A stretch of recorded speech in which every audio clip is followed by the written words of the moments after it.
नमस्कार दोस्तों, विद्यार्थी लर्निंग हब में आपका स्वागत है। मैं दयानंद डीएन। आज आप लोगों को हड़प्पा सप्ताह के जो रेस्ट बचे हुए क्वेश्चन थे उसको करने जा रहे हैं, जो कि वन लाइनर फॉर्मेट में होगा। और शुरुआत करते हैं हम लोग। ठीक है, तो देखिए यहाँ पे क्या है ना, सिंधु सभ्यता के प्रमुख स्थल के बारे में हम लोग को अभी अध्ययन करना है, जिसके तहत हम देखेंगे क्या प्रमुख स्थल, किस नदी के किनारे वो स्थल स्थित था, उसके उत्खननकर्ता कौन थे, किस वर्ष में उसकी उत्खनन की गई है और अभी वर्तमान स्थिति में उनका स्थान कहाँ पे है। तो सबसे पहले आते हैं प्रमुख शहर के रूप में, तो हम लोग देखते हैं हड़प्पा शहर। ये रावी नदी के बाएं तट पर स्थित है और इसके उत्खननकर्ता दयाराम सहनी और माधव स्वरूप वत्स हैं। और वर्ष 1921 में हड़प्पा नामक शहर के उत्खनन किया गया था और इसकी वर्तमान स्थिति जो है ये अभी पाकिस्तान के मोंटेगोमरी जिले में स्थित है। मोहनजोदारो जो कि हड़प्पा की दूसरी सबसे प्रमुख नगर है और यह सिंधु नदी के दाहिने तट पर स्थित है और इसके उत्खननकर्ता राखल दास बनर्जी हैं। और इसकी अवधि क्या है, तो ये 1922 ईस्वी में खोजी गई थी। पाकिस्तान के सिंध प्रांत के लरकाना जिले की अभी वर्तमान की स्थिति है किसकी, तो मोहनजोदारो की। चहुंदड़ो जो है, चहुंदड़ो की सिंधु नदी के तट पर ही स्थित है और इसके उत्खननकर्ता एन गोपाल मजुमदार हैं। वर्ष 1921 में खोजी गई है। सिंध प्रांत जो कि वर्तमान पाकिस्तान में स्थित है।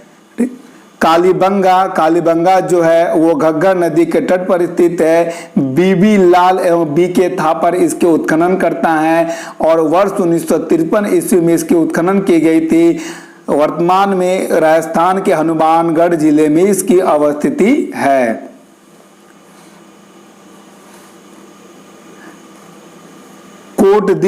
कोटदीजी जो है वो सिंधु नदी के तट पर स्थित है। फजल अहमद इसके खोजकर्ता हैं। वर्ष 1953 ईस्वी में सिंध प्रांत का खैरपुर स्थान जो है वर्तमान स्थिति है इसकी।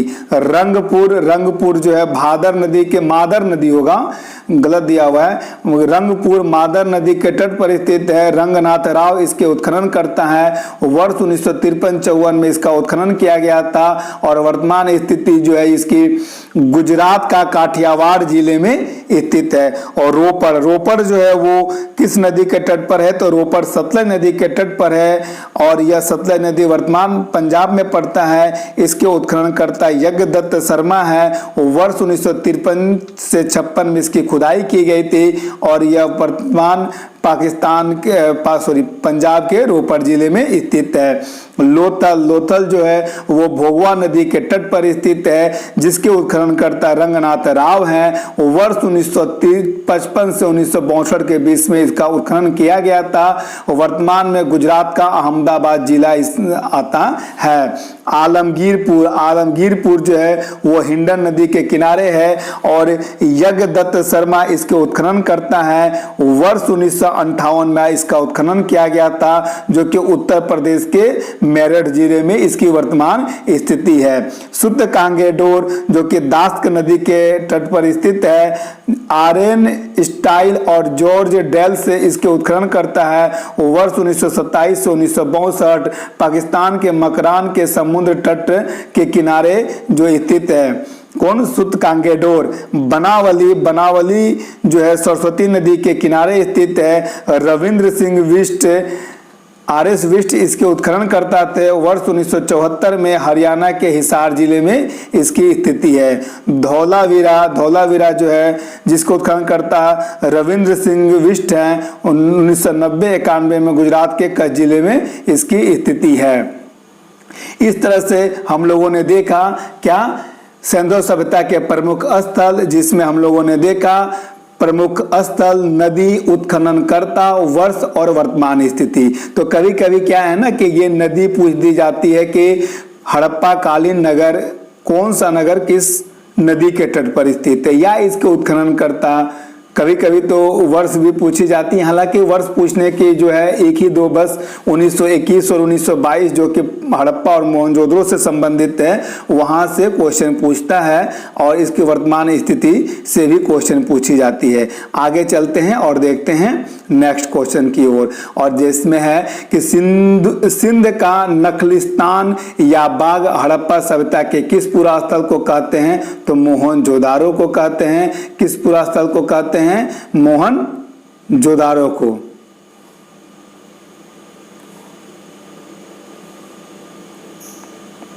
और सिंधु सभ्यता के मुद्रा में किस देवता के समतुल चित्रांकन है? तो आद्य शिव का चित्रांकन किया गया है। क्या? सिंधु सभ्यता के मुद्रा, उस समय जो वस्तु का जो मुद्राएं थी, जो जिसे वस्तु विनिमय प्रणाली के रूप में दिया जाता था, बाद में मुद्रा का चलन हुआ और उस मुद्रा में किस देवता का अंकन होता था? तो आद्य शिव का।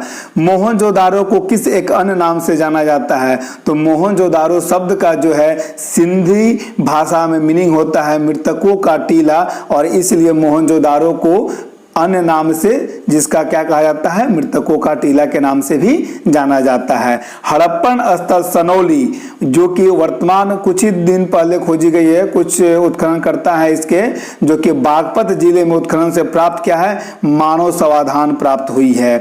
किस हड़प्पा कालीन स्थल से नृत्य मुद्रा वाली स्त्री की कांस्य मूर्ति प्राप्त हुई है? तो मोहनजोदारो से।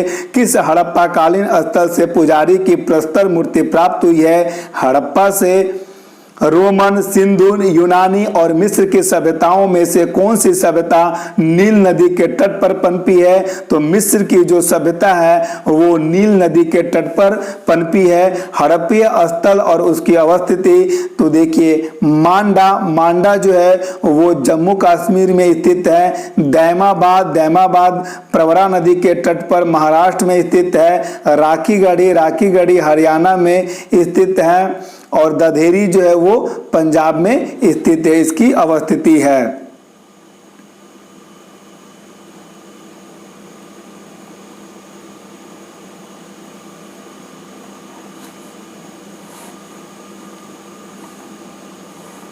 और आगे चलते हैं और क्वेश्चन को देखते हैं। अब हम लोग किस क्वेश्चन को देखते हैं? तो देखिए, हाथी दांत का पैमाना हड़प्पीय संदर्भ में मिलता है कहां से? लोथल से मिलता है। कौन सा हड़प्पीय नगर 3 भागों में विभक्त है? तो धौलावीरा गुजरात में जो स्थित है वो 3 भागों में। कभी कभी पूछता है क्वेश्चन, कैसे पूछता है इसमें कि हड़प्पा सभ्यता की कौन सी नगर 3 भागों में विभक्त थी? वहां पे ऑप्शन में दे देगा धौलावीरा, राखीगढ़ी, कालीबंगा और लोथल। तो आपको वहां पे धौलावीरा मारना है, क्योंकि यह 3 भागों में विभक्त थी। एक उन्नत जल प्रबंध व्यवस्था का साक्ष्य प्राप्त हुआ है कहां से? धौलावीरा से। सिंधु घाटी सभ्यता के संबंध में अधोलिखित कथन सत्य है। यह मुख्यतः लौकिक सभ्यता थी। इसमें धार्मिक तत्व यद्यपि विद्यमान थे, फिर भी वर्चस्वशाली नहीं थे। उस काल में कपास के वस्त्र बनाए जाते थे। ये दोनों जो कथन है ना, ये सत्य है कि उस समय लौकिक सभ्यता इसलिए कहा जाता है क्योंकि वहां पे धार्मिक तत्व तो मौजूद थे। हम देखते हैं कि मातृशक्ति, पशुपति की पूजा तो की जाती थी, लेकिन वो काफी वर्चस्वशाली नहीं थी जैसे कि वैदिक सभ्यता में थी।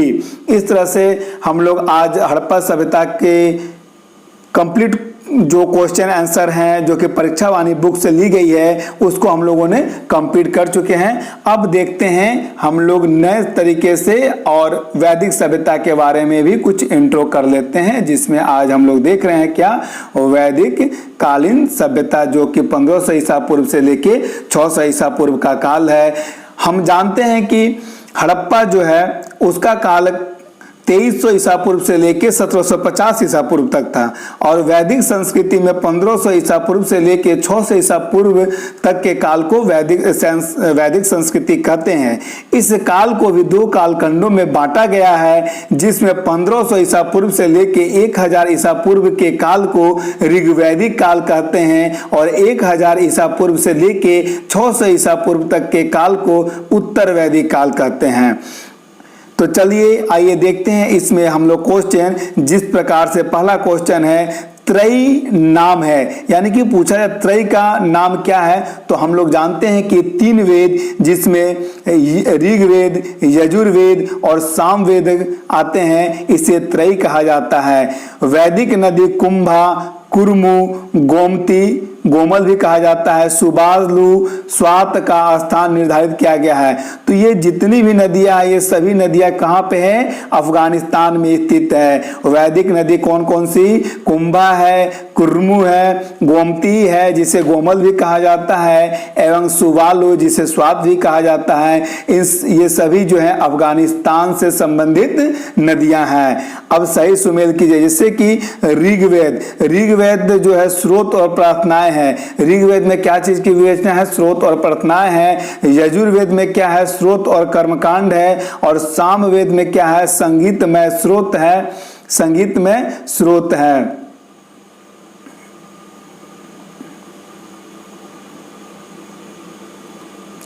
अथर्ववेद में तंत्र मत एवं वशीकरण का विवरण दिया हुआ है। अब देखते हैं क्या कुछ प्राचीन काल, कुछ जो है नदियां हम लोग देखते हैं कब की, तो वैदिक संस्कृति के समय के जो प्राचीन नदियां थी उनके प्राचीन नाम क्या थे और आधुनिक नाम उनके क्या है। जिस प्रकार से हम देखते हैं कुर्मु का जो है प्राचीन नदी कुर्मु का और आधुनिक नाम कुर्रम है। कुंभा जो है प्राचीन नाम नदी का, अभी वर्तमान में उसे काबुल के नाम से जाना जाता है। वितस्ता नदी को झेलम नदी कहा जाता है। अस्कनी नदी को चिनाव नदी कहा जाता है।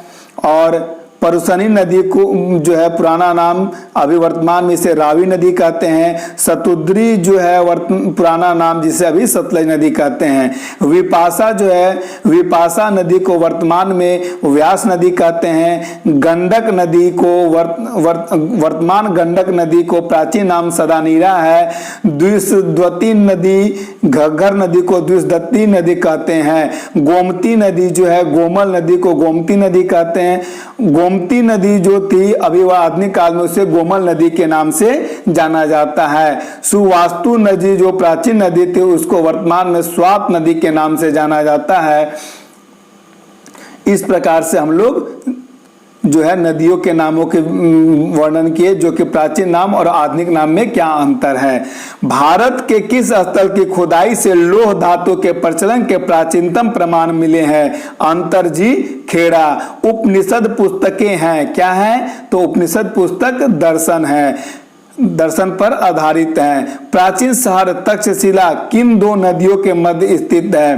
प्राचीन शहर तक्षशिला सिंधु और झेलम नदियों के मध्य स्थित है। किस वैदिक ग्रंथ में वर्ण शब्द का सर्वप्रथम नामोल्लेख मिलता है? तो ऋग्वैदिक ग्रंथ में। संस्कारों की संख्या कितनी होती है? संस्कारों की संख्या 16 है। महाभारत मूलतः मानी जाती है, महाभारत को मूलतः क्या कहा जाता है? जय संहिता के रूप में जाना जाता है। और ऋग्वैदिक आर्यों के पंचजन्य थे। तो ऋग्वेद आर्यों के पंचजन कौन कौन थे? यदु, दुधुर्वु, पुरु, अनु और तुर्वसु। यदु, दुरुधु, पुरु, अनु और तुर्वसु जो है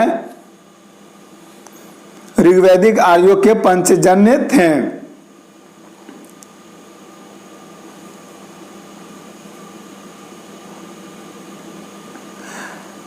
वर्ण व्यवस्था से संबंधित पुरुष सूक्त मूलतः मिलता है कहां पे? तो ऋग्वेद में सुमेलित है। देखिए क्या क्या सुमेलित है।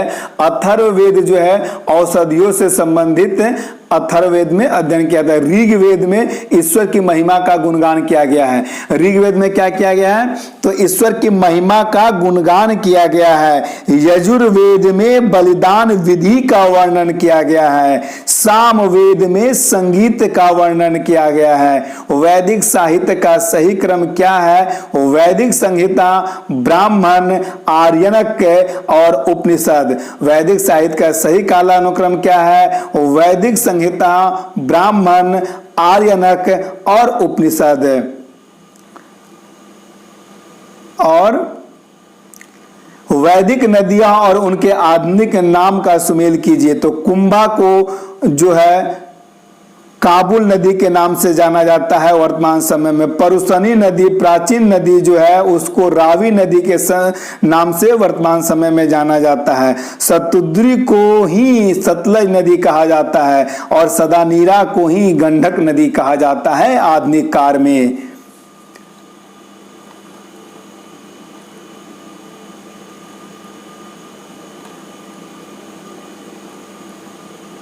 और देखते हैं क्या,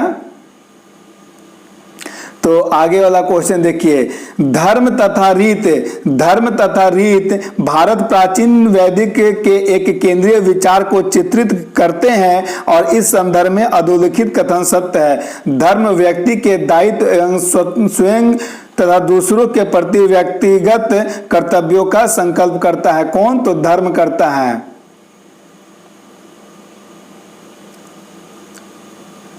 और दूसरा क्वेश्चन जो है, दूसरा है क्या, रीत जो है मूलभूत नैतिक विधान था जो कि सृष्टि और उसमें अंतर्निहित सारे तत्वों के क्रियाकलापों का संचालित करता था।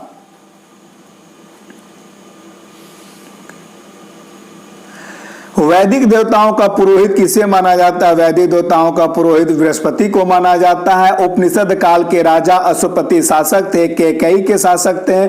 आरंभिक वैदिक साहित्य में सर्वाधिक वर्णित नदी कौन है? सिंधु नदी है। किस एक वैदिक साहित्य में मोक्ष की चर्चा मिलती है? तो श्वेतवासर उपनिषद में जो है मोक्ष की चर्चा मिलती है। क्लासिकी संस्कृति में आर्य शब्द का अर्थ होता है एक उत्तम व्यक्ति। बोगज कोई एशिया माइनर स्थित 14वीं शताब्दी ईसा पूर्व का अभिलेख महत्व है पूर्ण है। प्राप्त अभिलेखों में वैदिक देवी देवताओं का नाम उल्लेख के कारण। ठीक है, तब अब आगे क्वेश्चन देखते हैं।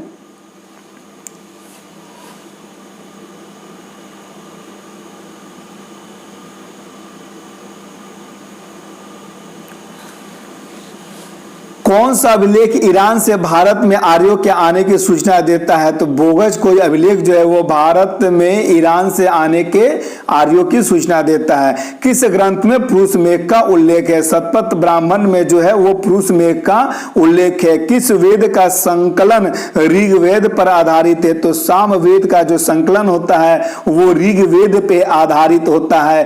किसने आर्यों के आदि देश के बारे में लिखा है? बाल गंगाधर तिलक ने आर्यों के आदि देश के बारे में लिखा है। वैदिक नदी अस्किनी की पहचान वर्तमान में चिनाब नदी से की गई है। कौन सी प्रथा चतुर्थ वेदोत्तर काल में प्रचलित थी? तो ब्रह्मचर्य, गृहस्थ आश्रम, वानप्रस्थ और सन्यास। एक्चुअली क्या है ना कि जीवन के 100 वर्षों के जीवन को 4 भागों में विभक्त किया गया है जो कि 25-25 साल के टर्म को बांटा गया है, जिसमें पहला जो है जन्म से लेके 25 साल तक के आयु वर्ग के लिए ब्रह्मचर्य कहा गया है। 25 साल से लेके 50 साल तक के आयु वर्ग के लिए गृह आश्रम कहा गया है और 50 से 75 को वानप्रस्थ कहा गया है और 75 से 100 तक को क्या कहा गया है? सन्यास कहा गया है। किन नदियों का उल्लेख अफगानिस्तान के साथ आर्यों के संबंध का सूचक है? कुंभा और कुरमु। वह कौन सा ब्रह्मवादिनी थी जिसने कुछ वेद मंत्रों की रचना की थी?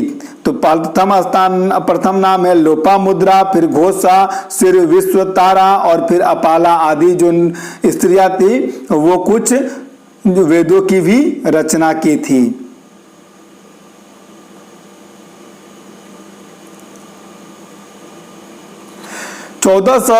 ईसा पूर्व के बोगज कोई के अभिलेख में किस देवी देवता की सूची न मिलती है? तो इंद्र, वरुण, मित्र और नासत। इंद्र, वरुण, मित्र और नासत, ये 4 देवी देवताओं की सूची जो है वो बोगज कोई के अभिलेख में मिली है, जो कि कब मिली? खोजी गई थी 1400 ईसा पूर्व में। ऋग्वेद के अध्ययनकर्ता को होता या होत्री कहा जाता था। यजुर्वेद के अध्ययनकर्ता को अध्वर्यु कहा जाता था। सामवेद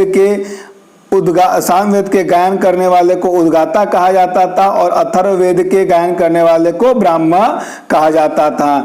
किस किस सूत्र में यज्ञ वेदियों के मापन का साक्ष्य मिलता है? तो शूद्र सूत्र में यज्ञ वेदियों को मापन का साक्ष्य मिलता है। दशराग युद्ध का वर्णन ऋग्वेद के किस मंडल में है? 7वें मंडल में स्थित है। राजा की उत्पत्ति का सिद्धांत किस ब्राह्मण में मिलता है? तो ऐतरेय ब्राह्मण में मिलता है। ऋग्वैदिक काल में निष्क या निशाका शब्द का प्रयोग गले के स्वर्ण आभूषण के लिए होता था, किंतु परवर्ती काल में इसका उपयोग सिक्कों के रूप में किया जाने लगा।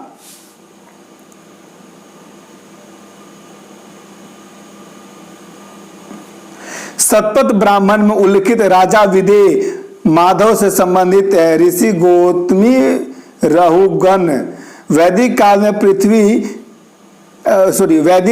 प्रसिद्ध 10 राजाओं का युद्ध किस नदी पर लड़ा गया है? तो परसनी नदी, यानी कि वर्तमान में जो रावी नदी के नाम से जानी जाती है। ऋग्वेद का कौन सा मंडल पूर्णतः सोम को समर्पित है? तो 9वां मंडल जो है वो पूर्णतः सोम को समर्पित है। किस नदी को ऋग्वेद में माते तमा, देवी तमा और नदी तमा कह के संबोधित किया गया है? तो वो सरस्वती नदी है।